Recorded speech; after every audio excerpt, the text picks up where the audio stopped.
All right, so this is Unit 1, Student Nurse as a Learner. It is Chapter 1 and Chapter 2, as well as 88 through 89 and 311 and 313. It also is utilizing the ncsbn.org website regarding the last section on NCLEX.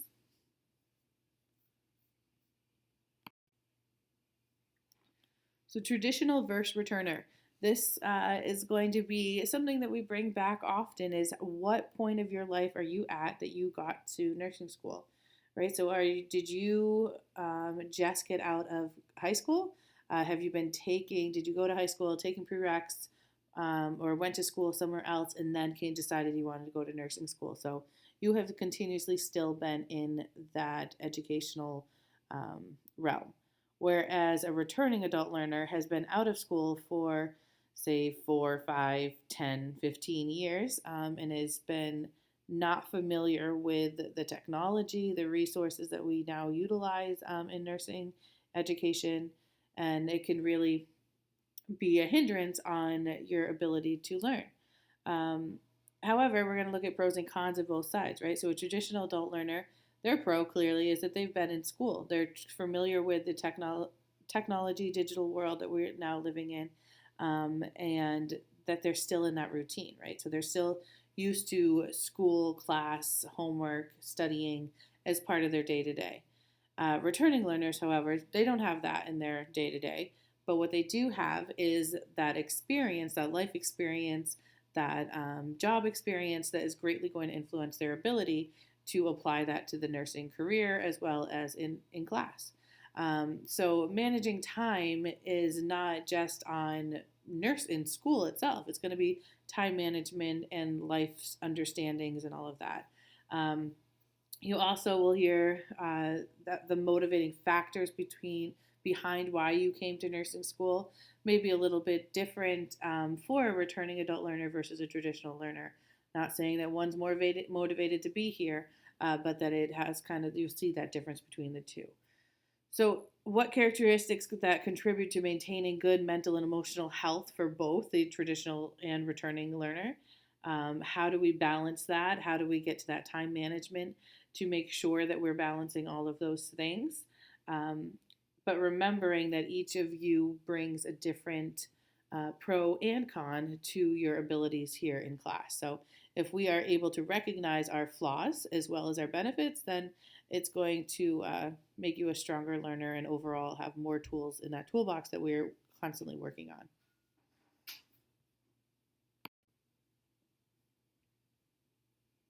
And coming from the traditional learner, what type of learner are you?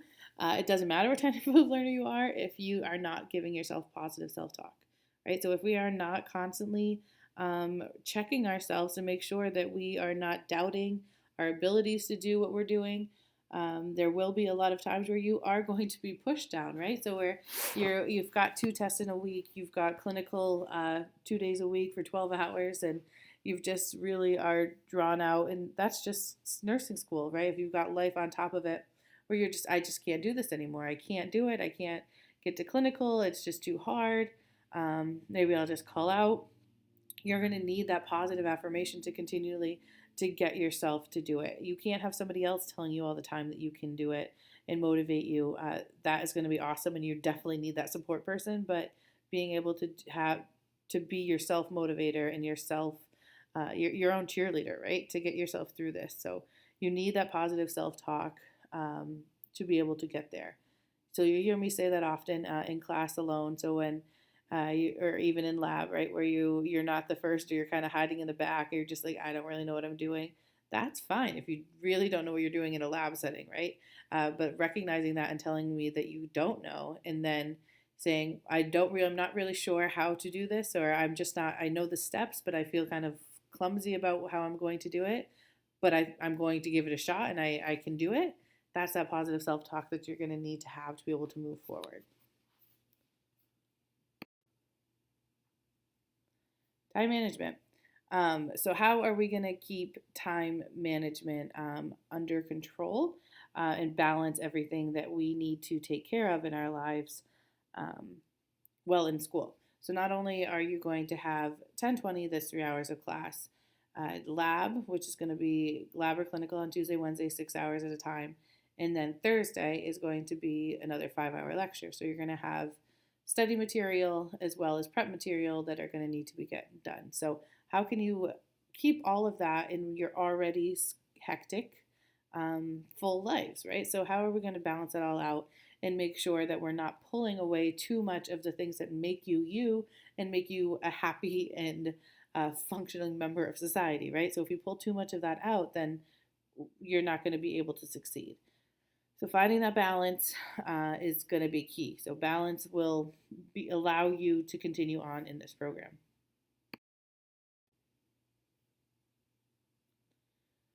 So what type of learning style do you work best with? We'll do a little activity in class to kind of see which one falls under. The other PowerPoint presentation has a great link to that you can answer some questions, and it tells you what type of personality style you are.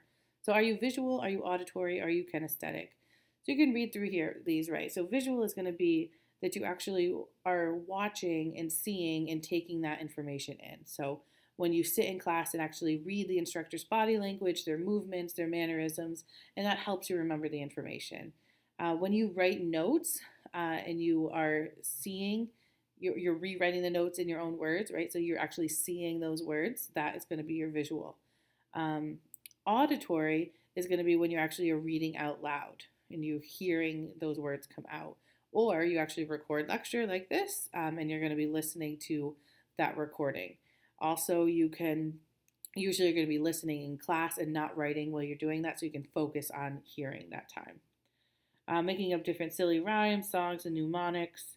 Listening to it from, say, another classmate, like we were talking about in those YouTube videos, other ideas, people prior to just the instructor, and hearing different perceptions of that. Then kinesthetic or tactual learner is going to be that actual hands-on doing. So when think about what we do in lab, it's going to be you're going to read the information, you're going to read that passport and the material that goes along with it. And then when we get to class, we're actually going to be doing the skills, right? So we're going to read the steps off to you. So you're going to hear that auditory. We're going to actually do the skill. So if it's bed making, we're going to read the skills. I or a classmate will be doing it so you can actually see how they're doing it. And then you're going to get a chance to actually tactily do it yourself. So you're going to get hands-on. So our goal in lab is to make sure we're using all three of those resources to make sure you're really getting that skill honed in.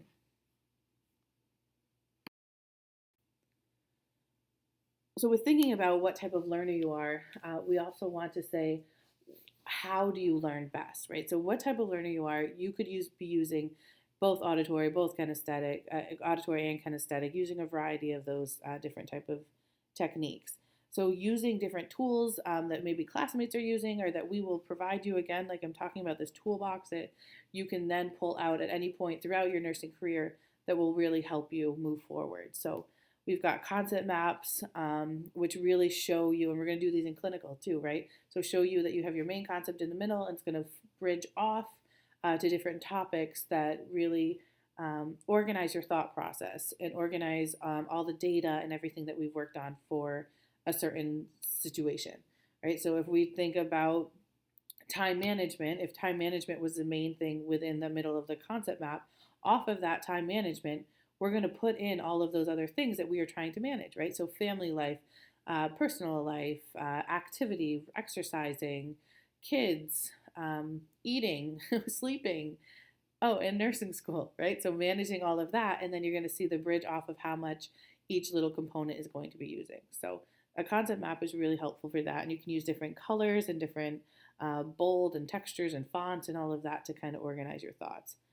Same idea as using those visual strategies to enhance the understanding. So not only do you get the information in, you're going to then want to find ways to pull it back, right? So if you write it in a certain font or a different design or whatever on your notes that you're writing, then that will trigger back in your brain when you sit down at your test.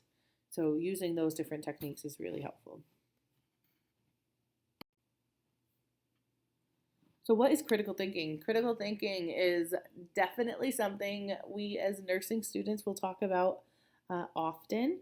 So applying your critical thinking skills and decision making and problem solving, what does that mean, right? What is critical thinking really about? So thinking, we know what thinking is, right? We just think thoughts. If critical thinking is we pull everything together that we've used throughout our whole process and coming up with a final solution. So when I describe critical thinking, usually the first thing I talk about is stepping back. So critical thinking, you're in this scenario, you have a problem, and you are looking straight ahead at trying to find a solution.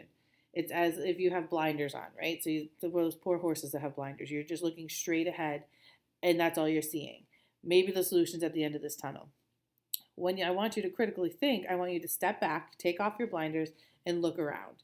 What else could influence the final solution to what we're talking about right now?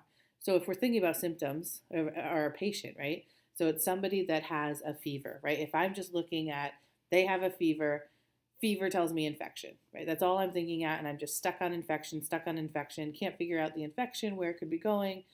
What do I have to do? I need to step back. I need to get my head off of that infection idea. Think critically. Let's look at all the symptoms of our patient. Let's talk about history. Let's talk about family members. Let's talk about things that have been going on in their house, stressors, things like that, right? So you got to think critically about what's happening with our patient and that there's so much more involved rather than that straight that it's an infection. We could find out that that they have a cut on their toe, that they stubbed their toe 3 weeks ago when they went on a vacation somewhere. And the only way we would have found that out is if we stepped back and found out more information about them and listened to our patients, right? So usually this critical thinking process means stop, take a deep breath, step back, and think about our problem overall rather than getting so stuck in there.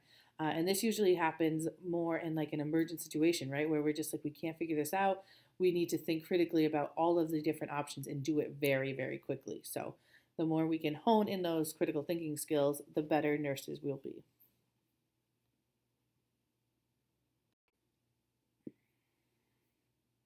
So active learner. Active learner is going to be, how do you participate in your nursing school career? Am I just going to give you information, you regurgitate it back onto an exam? Do I just give you the information and you expect that to be enough to make you a successful nurse for the rest of your life? Right? Only the information I give you and Josie gives you in class is not going to be enough for you to be a solid nurse to take care of our family members, right? So it's going to require you to utilize all of the tools and resources that we give you. That's what we're here for, right? To provide you the information, but to give you the tools and resources to become successful. So if you at any time you feel like you don't really know or you're kind of lost or along the way, you need to stop and tell us that. It can't just, we won't be able to help you and improve if we don't know where you're at. So if you ever find yourself saying, well, I didn't know that, that's a time where you should stop and think and say, was it told? Should I have known that? If I didn't know that, should I have raised my hand and asked, right? Should I have reached out and found out? So being that active learner is is doing all of that prep work beforehand, making sure that you are reviewing exams afterwards, right? So if you start to get a 72, a 74, a 68, and you still haven't come to me, then that is where you're being a passive learner. You're not being an active learner and trying to improve and take charge of your education.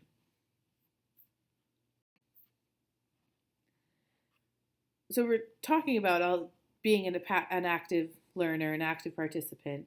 So how do we do this with taking tests, right? Test taking skills are definitely something we're going to do every single test we take, every time we review an exam. How do we answer these questions efficiently? So what do I do to prepare for the test? So key is going to be time management, right? So preparing for the test means that you, before class, before you came into the lecture that we're talking about, if we're talking about Unit 1, before we did class on Unit 1, you read all the information. So for 1020, you read the required reading and you also listened to the recording, right? Then you came to class, excuse me, came to class, You participated in the activities in any of the lecture that we did during that day. And then after class got out, you then reviewed and studied that material that we just went over. If you can fit in your time management schedule to make this work each week, then you won't be cramming on a Sunday right before and not really taking that information in, right? So that's how we're going to prepare for the test. Right before the test, what this is talking about is if you know you have test anxiety or you know you're really nervous about taking your first nursing exam, you need to set yourself up for success, right? Come early, make sure your computer is charged, ready to go. You have your charger. Plan to leave earlier in time. Make sure that you get a good breakfast. All of those things so that you're ready to go. And make sure that you sit down, clear your desk, everything is out in the outside in the hallway. You want to kind of do the same routine every single time so that it's less nerve wracking, right? So you come in, you leave your bag, you just bring your computer in, you sit down, you get your whiteboard ready to write your notes on if you have any questions, and then you log in and you're ready to go, right? So do that routine every time. When you're taking the test, we'll talk about some steps for success with test taking. And you want to make sure it's how you're reading the questions, right? How is that question presenting? And am I not double thinking it? So, key to this is anytime you look at a test question, you come up with an answer, don't change your answers, right? So, don't change your answers, don't change your answers. Should be in bold on this page right here. I would say 90% of the time, and we can see on our test too, if you guys switch your answers, that 90% of the time when somebody switches their answer, they switch it to the wrong answer. Okay, so there was a reason you picked that one for the first time, so stick with it. And then also reviewing. So you take the test, you get your result, review your questions, see what you got wrong. And then if you're still concerned, review with the instructor, because then we can sit down, and most often it's not a fact thing that you missed, it's answering the question and how did you answer the question incorrectly.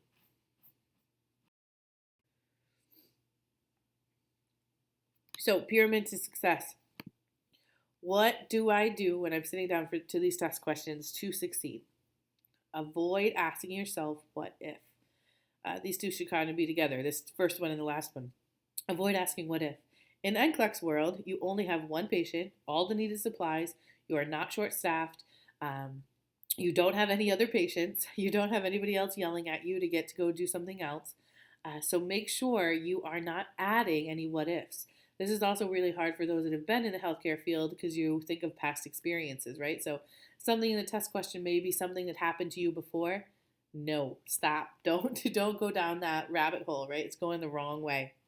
Stick with textbook information, what we talked about in class, and apply it to the question, what the question is asking you.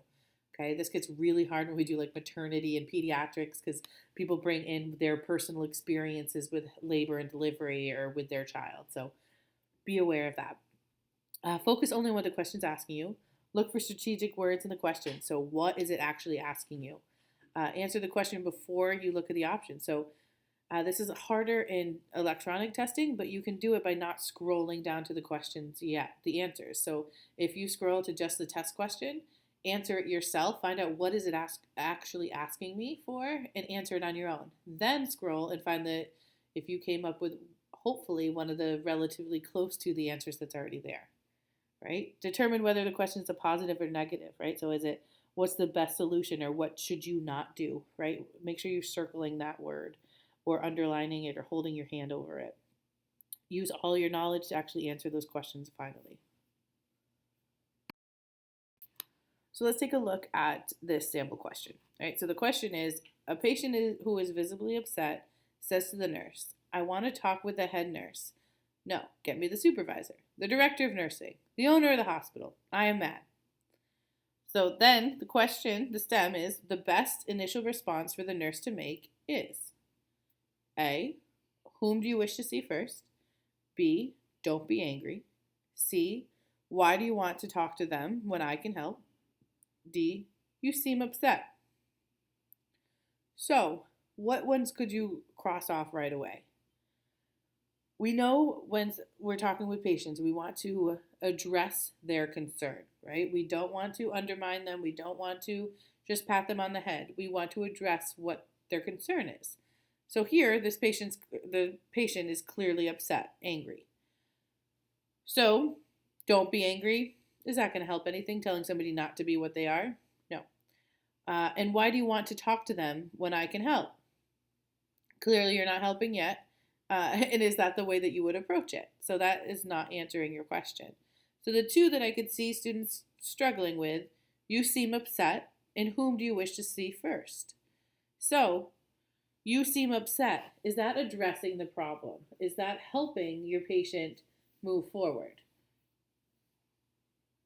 Or is whom do you wish to see first addressing the concern and the problem?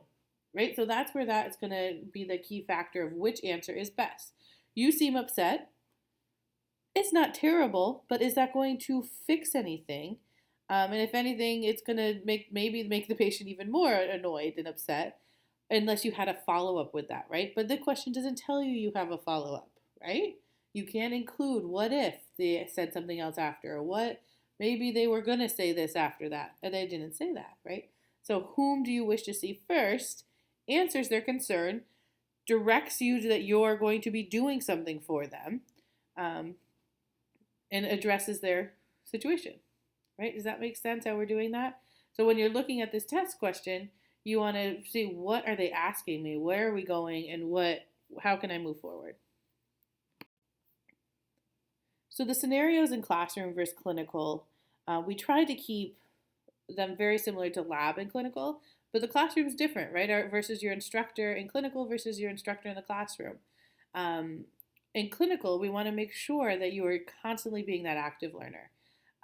There's going to be times where you are going to be forced to act on your own, right? To make sure you're finding things to do, finding scenarios to better improve you, right? So there's so many times when I have students that I give them a certain task that they need to get done, and student A may get them done much quicker than student B got them done. Student A's patient may be a little more demanding than student B. So during that time that student A is finished quicker, do you think that there's things that they could be doing to better gain their experience in that setting? Hands down. Rather than going and sitting in the break room and working on notes, which maybe they're working on notes or maybe they're not. That's not, finding those things clinically to be an active learner, showing that you're trying to participate more. Just talking to your patient, just sitting down and doing those patient interactions is going to be huge in a clinical setting. So oftentimes I will say, go talk to your patient, right? Go sit down and talk to your patient and learn more about them. If you come back and say, oh, well, my patient's sleeping, or oh, my patient doesn't want to talk to me, I want you to try, right? Be active. Try to put yourself in a scenario that kind of forces you out of your comfort zone a little bit, right? Or go find another patient. Talk to the roommate for a little bit, right? So that you're trying to get some insight in your day and making sure that you are getting the most out of your 6 hours in clinical, right? You're not just doing these 6 hours just to be there and get it check off. You want to get every inch in second with a patient during that time. So you do not know everything, and that's okay, right? I don't expect you to know everything. I can tell you I don't know everything, right? But if you know that you don't know and that you are able to go find those resources that you need to utilize to find out the solution, that is the most important. The nurses that scare me the most are the ones that think they know everything, right? And won't utilize the resources when they need them, or won't step back and say, I don't know how to do this. I can tell you many times where there's situations where I found myself, especially as a new grad, where I did not know what I should be doing. And if I kept trying or I made a mistake or bluffed through it, I could have caused a lot of harm to patients. And there's a lot of nurses that kind of just move through that. And if we can make sure that we're continually reinforcing that it's okay that you don't know, but we need to know how to know the best way to do it, or bring in your resources and your fellow staff mates and class members to help you out. All right, so finally, we're to the NCLEX, right? So the NCLEX is the final test. So it's funny that we talked about on the first day of class is your NCLEX, but just to give you a prep on what are you working towards at the end. So you graduate with your PN degree from Vermont Tech, and then you're going to take your boards. So the type of testing is computerized adaptive testing, meaning there is a test question and say it's on a certain topic. If you get that correct, then you will get another test question that's a little bit harder on the same topic um, next. And then you'll if you keep getting that right, then it's going to get a little bit harder, and so on and so forth. If you get it wrong, it gets a little easier. You get that easier one right, it gets a little harder. So you want to try to stay above that line the whole time. So the second you get one right, you're just going far above that line. You get one wrong, it brings you down a couple notches, right? It brings you down a notch. You get another one wrong, get down another notch. You get it right, back up. So you need to just stay above that line and hit that standard in order to pass the NCLEX. So take a look at the website provided in your outcomes. So take a look at the test plan that was changed in 2017. So it will be updated next year, end of 2020, so 2021. And how to apply for the NCLEX is you will apply at the end of your PN year before graduation. You just apply, you put everything in. Nothing happens though until you get your diploma. Vermont Tech the associate dean will send in to the state board that you went through. So we need to let our dean know who you're going through to them. And so say if you're in Vermont, you'll send it to the Vermont State Board of Nursing, let them know that you graduated from Vermont Tech nursing program. Then once that gets into the board, so this could be up to 2 to 3, sometimes more weeks, the State Board of Nursing will send you a code, this authorization to test code, so an ATT code. And this code is what you then would use to go to a testing center, any testing center, wherever you want. You can test in California to get your Vermont boards. So it doesn't matter the location of the testing center, just that it's a testing center. You put in your code, you apply for a testing site. You can say which location, which time, which date, and it could be months away. You could do it, as close as a test date that they have could be next week from your testing the code received. And then you go to the testing center and you take your test. Testing centers, it's all very standardized. So you go to the center, you lock everything in a locker. You can't bring anything in with you. Like I talked about in class, you can't even bring chapstick, anything on your body. They use a hand scanning system to know that it's you. And so you scan your hand. And then you can, which again is kind of intimidating when you're about to go into a test. Then you go into the test and all they have is a computer and then a whiteboard that you can write on and erase afterwards. You can't take those notes or anything out afterwards. So yeah, that is how the NCLEX works. So identifying your test anxiety. So if you have anxiety about taking a test, and that's why we try to standardize it as much in class, and you're going to, so you can go to Albany, New York, which is about an hour away from here. And then there's one up in Burlington, so 3 hours away. Springfield, Mass, so a good 2 hours away. Those are some of the centers around here. And you may want to go the night before, right? So if you only can get a 8 a.m., 7 a.m. Testing time and you're not a morning person, I would go the night before, have a good night's sleep, and then take your test. Okay, so as we get closer to this, we'll talk more about prepping. We use the ATI, which is a predictor at the end of the year, and then you have practice tests with the ATI. So yeah, we will talk about all those steps towards that, but just so you're familiar with this process and how this all works. All right, so take a deep breath and relax. You can do this, right? So this is a lot of nice intro class for you for nursing school. Shows you that we need to utilize all the tools and continue to build up this toolbox to help prepare you to move forward.